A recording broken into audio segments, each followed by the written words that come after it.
जय हिंद दोस्तों, रखेगा ना चैनल में आपका स्वागत है। दोस्तों आज के इस वीडियो में मैं आपको दो महत्वपूर्ण जानकारियां दूंगा, बल्कि दो लेटर में आपको समझाऊंगा। सबसे पहली जानकारी मैं आपको दूंगा नोशनल इंक्रीमेंट के बारे में। एक पेंशनर है जिन्होंने सीपी ग्राम के जरिए शिकायत डाली नोशनल इंक्रीमेंट लेने के लिए। शिकायत गई रिकॉर्ड ऑफिस के पास। रिकॉर्ड ने लेटर लिखकर बताया पेंशनर को कि पेंशनर को नोशनल इंक्रीमेंट मिलेगा या फिर नहीं मिलेगा। रिकॉर्ड ने पेंशनर को गुमराह किया है, घुमा फिराकर जवाब दिया है। लेटर दिखाकर मैं आपको समझाऊंगा और यह भी बताऊंगा कि अगर रिकॉर्ड आपको गुमराह करता है, सही जवाब आपको नहीं देता, तो फिर आपको कैसे कार्रवाई करनी है, कैसे आपको सटीक कार्रवाई करनी है जिसके आधार पे आपका काम हो जाए। जी हाँ दोस्तों, लेटर दिखाकर पूरी जानकारी मैं आपको आगे समझाऊंगा। अगली जानकारी मैं आपको दूंगा पीसीडीए सर्कुलर 675 के बारे में। जी हाँ दोस्तों, अगर आप स्पर्श से पेंशन ले रहे हैं या फिर आप स्पर्श के पेंशनर हैं या फिर आप बैंक से पेंशन ले रहे हैं, तो सर्कुलर 675 को समझना आपके लिए बहुत जरूरी है। हालांकि सर्कुलर 675 बैंक को लिखा गया है, जितने भी सीपीपीसी हैं, बैंक हैं, पेंशन डिस्पेंसिंग एजेंसी है, उनको लिखा हुआ है, लेकिन पेंशनर को समझना भी बहुत जरूरी है। सर्कुलर 675 में जो जानकारी दी गई है वो दी गई है पेंशनर की, फैमिली पेंशनर की। अगर पेंशनर की आगे डेथ हो जाती है, अगर उसके बाद उसकी वाइफ की भी डेथ हो जाती है, तो फिर अकाउंट में जो बचा हुआ पैसा है पेंशन का, वो किसे दिया जाता है। अगर बच्चे एलिजिबल नहीं है फैमिली पेंशन लेने के लिए, वो पैसा कहां जाता है?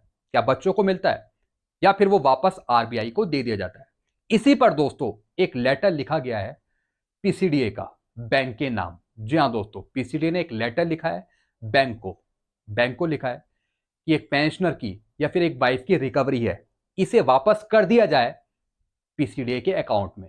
जी हां दोस्तों, लेटर दिखाकर मैं आपको पूरी जानकारी दूंगा आगे। साथ ही साथ सर्कुलर 675 भी मैं आपको समझाऊंगा। ये दोनों जानकारियां आपके लिए बहुत महत्वपूर्ण है, इसलिए इस वीडियो को आप शुरू से लेकर आखिरी तक देखेगा। वीडियो में आगे बढ़ने से पहले एक छोटी सी अपील मैं आपसे कर रहा हूं। अगर आप पहली बार मेरा चैनल देख रहे हैं या फिर ये वीडियो देख रहे हैं, तो आप मेरा चैनल सब्सक्राइब भी कर सकते हैं, जिसका नाम है रक्षित खन्ना, क्योंकि ऐसी जानकारी, सही जानकारियां आपको मिलती रहती है इस चैनल के माध्यम से। चलते हैं दोस्तों बोर्ड की तरफ। सबसे पहली जानकारी है नोशनल इंक्रीमेंट के बारे में। दोस्तों एक पेंशनर है जो रिटायर हो गए थे 30 जून 2022 को। जी हां दोस्तों, पेंशनर ने नोशनल इंक्रीमेंट लेने के लिए कार्रवाई करी सीपी ग्राम के थ्रू। जी हां दोस्तों, पेंशनर ने सीपी ग्राम में शिकायत डाली, जिसके बाद शिकायत गई रिकॉर्ड ऑफिस के पास। रिकॉर्ड ने लेटर लिखा पेंशनर को। अब रिकॉर्ड ने क्या लिखा है यह समझना बहुत जरूरी है। रिकॉर्ड क्या लिख रहा है? It is intimated that you have discharge from service 30 June 2022। Record लिख रहा है कि पेंशन रिटायर हुए 30 जून 2022 को on completion of tenure. However your next increment was due on 1 जुलाई 2022। जी हां दोस्तों, पेंशनर्स को जो इंक्रीमेंट मिलना था, नोशनल इंक्रीमेंट मिलना था, वो मिलना था 1 जुलाई 2022 का, जो पेंशनर को नहीं मिला था। इससे पहले जो पेंशनर को नोशनल इंक्रीमेंट मिला था वो मिला था जुलाई 2021 का। जी हां दोस्तों, यानी कि पूरा एक साल हो गया था, जुलाई 2022 का इंक्रीमेंट नहीं मिला था। यही पेंशनर्स मांग रहे थे। तो रिकॉर्ड ने यहां पे बताया कि आपका एक इंक्रीमेंट ड्यू है 1 जुलाई 2022 का। रिकॉर्ड ने यह लिखा है, लेकिन जो आगे लिखा है रिकॉर्ड ने, यह सुनकर आप हंसेंगे। However, your next increment was due on 1 जुलाई 2022। 1 जुलाई 2022 का इंक्रीमेंट ड्यू है पेंशनर का, which is not entitled to you being SOS on 30 June 2022।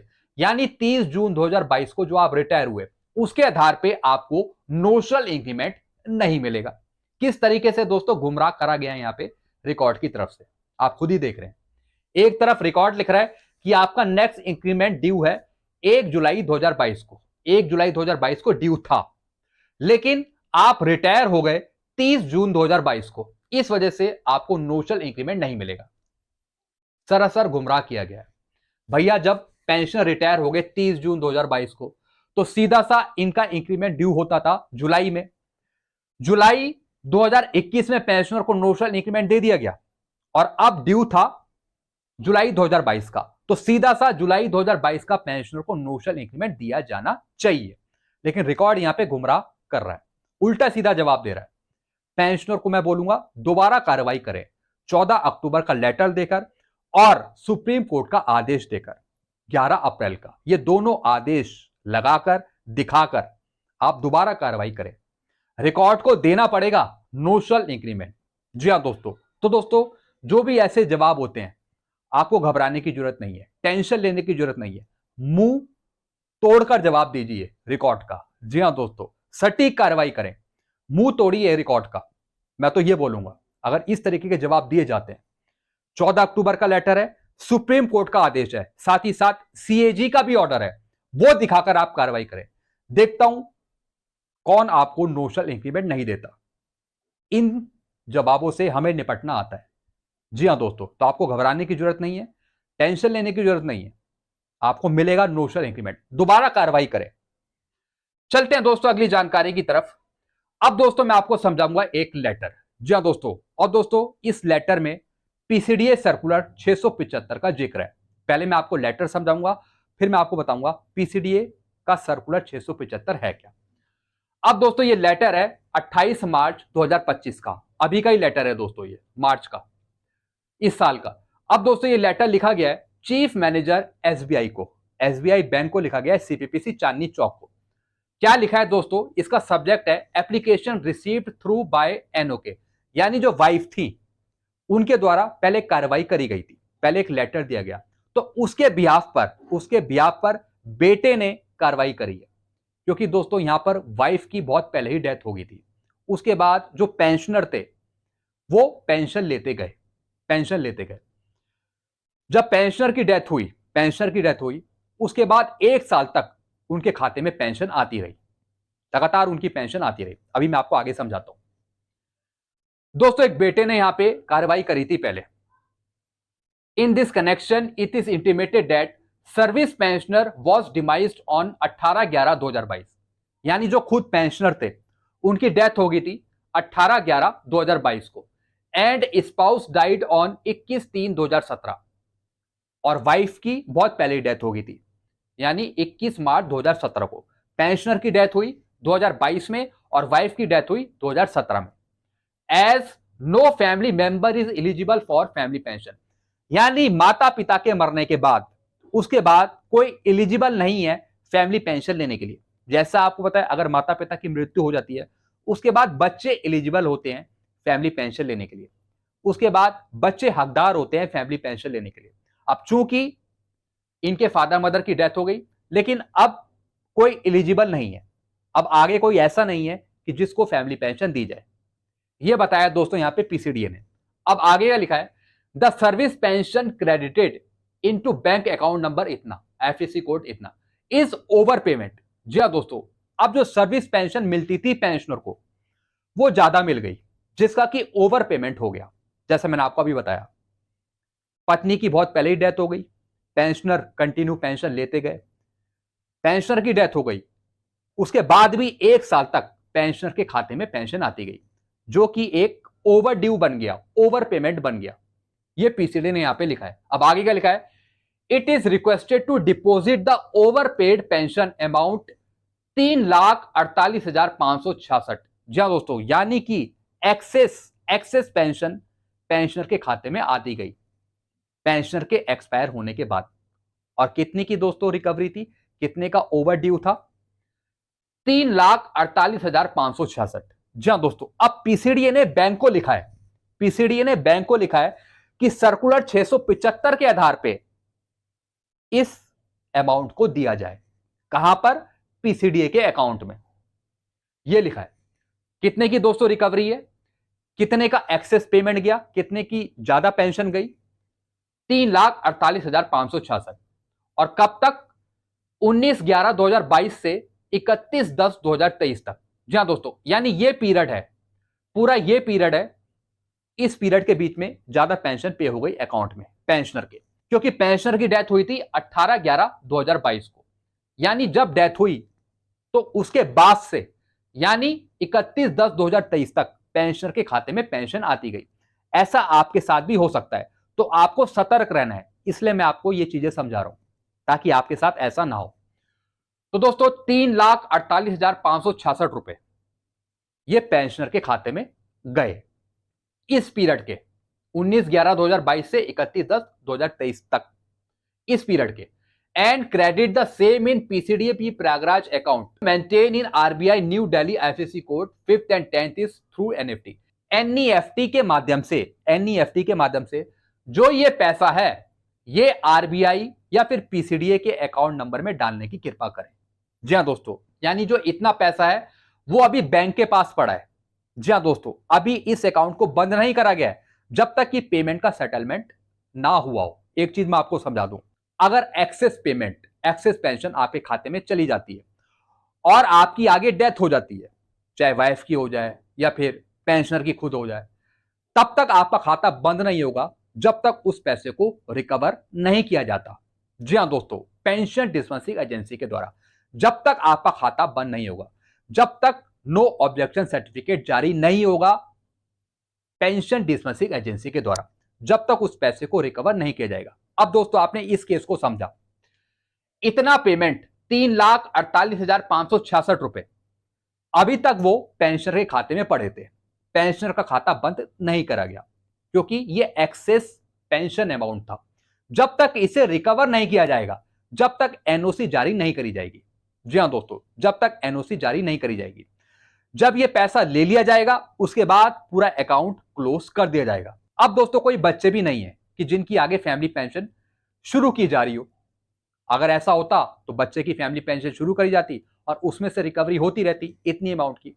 चूंकि आगे कोई मेंबर नहीं है फैमिली पेंशन लेने के लिए, इसलिए बैंक के खाते में जो पैसा पड़ा है अब ये बैंक को लौटाना होगा आरबीआई को। जी हां दोस्तों, या तो वो एनईएफटी के माध्यम से पीसीडीए को लौटा दे, जो आरबीआई मेंटेन कर रहा है उसके खाते में आएगा।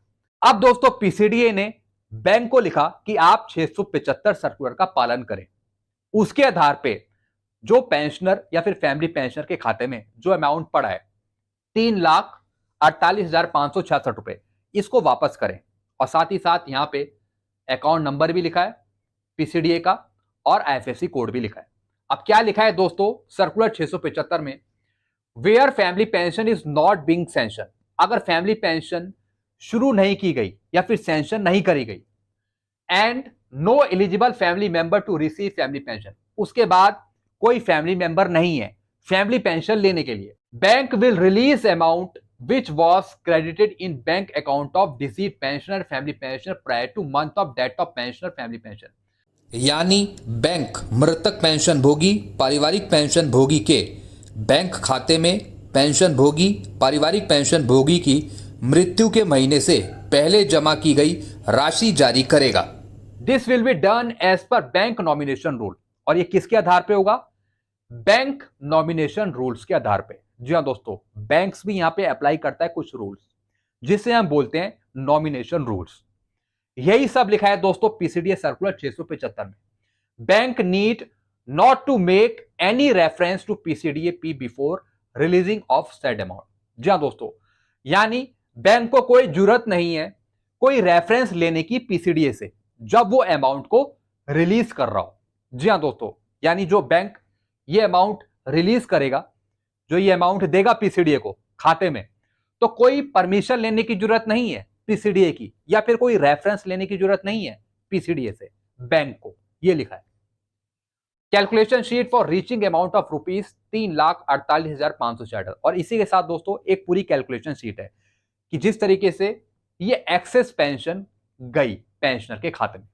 तो दोस्तों ये चीज आपने समझी। और इसी के साथ दोस्तों ये पूरा सर्कुलर 675, इसमें भी दोस्तों बिल्कुल सेम बात लिखी है जो पीसीडीए ने इस लेटर में लिखी है, बिल्कुल सेम चीज यहां पे लिखी है सेकंड पैरा में और बी पॉइंट में आप खुद ही देख रहे हैं। In case where no eligible beneficiaries available for receipt of family pension, settlement of amount lying in the pension family pension bank account shall be regulated as under.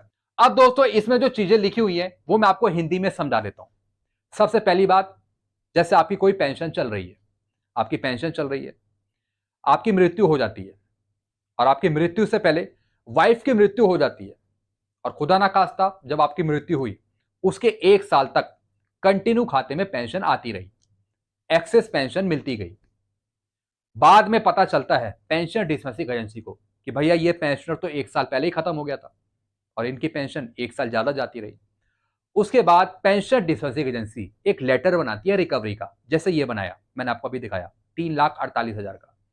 Pension disbursing agency एक letter बनाएगी और वो देखेगी कि आगे चलकर किसी की कोई फैमिली पेंशन तो नहीं चल रही, यानी जो माता पिता के जो बच्चे हैं कहीं वो तो एलिजिबल नहीं है फैमिली पेंशन लेने के लिए।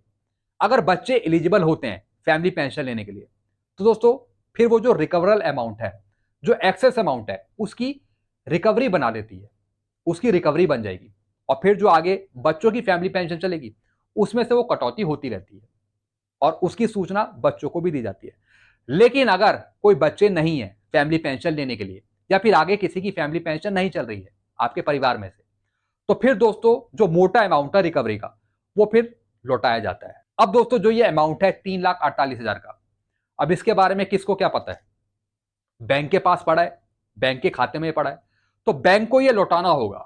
इसलिए ये आदेश डायरेक्ट बैंक को दिया है कि अगर कोई बचा हुआ पैसा है या फिर एक्सेस पेंशन का पैसा है, अगर वो खाते में पड़ा हुआ है, अगर पेंशन की डेथ हो गई है, उसके बाद अगर कोई बच्चे भी एलिजिबल नहीं है पेंशन लेने के लिए या फिर लौटाने के लिए, तो डायरेक्ट बैंक की ये रिस्पॉन्सिबिलिटी है कि डायरेक्ट बिना रेफरेंस के, यानी बिना कोई सूचना के, ये पैसा लौटा दिया जाए, वो भी पीसीडी के खाते में। तो दोस्तों ये चीजें मैंने आपको इसलिए समझाई ताकि आप भी सतर्क रहें इन चीजों से। तो दोस्तों मैं बच्चों से भी आग्रह करूंगा कि बच्चे भी इन चीजों को समझें, चाहे वो पिता की पेंशन चल रही हो या फिर माताजी की पेंशन चल रही हो, क्योंकि डेथ के तुरंत बाद आपको पेंशन रुकवानी होती है डेथ सर्टिफिकेट देकर। जी हाँ दोस्तों, अब दोस्तों हमारे डिपार्टमेंट में क्या होता है कि डेथ सर्टिफिकेट कोई एकदम से तो मिलता नहीं, इसलिए जो बेटा है, बेटी है या फिर कोई जान पहचान का है, वो डायरेक्ट कॉल कर देता है कि भैया इन पेंशनर की मृत्यु हो गई है, इनकी पेंशन रोक देना, एक्सेस पेंशन मत देना। तो दोस्तों हम तुरंत रोक देते हैं पेंशन, हालांकि कुछ दिन बाद हमारे पास डेथ सर्टिफिकेट भी आ जाता है। तो बच्चे भी सतर्क रहें, जो उनके जान पहचान के रिलेटिव हैं वो भी सतर्क रहें। अगर किसी पेंशनर की फैमिली पेंशन की डेथ होती है तो सबसे बात पेंशन रुकवाएं। तो दोस्तों ये कुछ चीजें थी जो मैंने आपको समझाई। बाकी दोस्तों इस लेटर में लिख ही दिया है कि बैंक इस पेमेंट का भुगतान करेगा, लौटाएगा वो पीसीडीए के अकाउंट नंबर में। और इसी सर्कुलर में दोस्तों 675 में यही सब चीजें लिख रखी हैं। यहाँ पे अकाउंट नंबर दे रखा है पीसीडीए का, आईएफएससी कोड दे रखा है, और दोस्तों जो ये अकाउंट नंबर डील हो रहा है ये आरबीआई न्यू दिल्ली के द्वारा डील हो रहा है। जो पीसीडीए का अकाउंट नंबर है या फिर आईएफएससी कोड है, आरबीआई इसे मेंटेन कर रहा है। तो दोस्तों ये कुछ जानकारियां थी जो मैंने आपको समझाई। आई होप सारी जानकारी आप अच्छे से समझ होंगे। आई होप कि आपको ये जानकारी अच्छी लगी होगी। आपको और कुछ पूछना हो तो आप नीचे कमेंट कर सकते हैं। ऐसी जानकारी अक्सर आपको मिलती रहती है इस चैनल के माध्यम से। Thank you so much.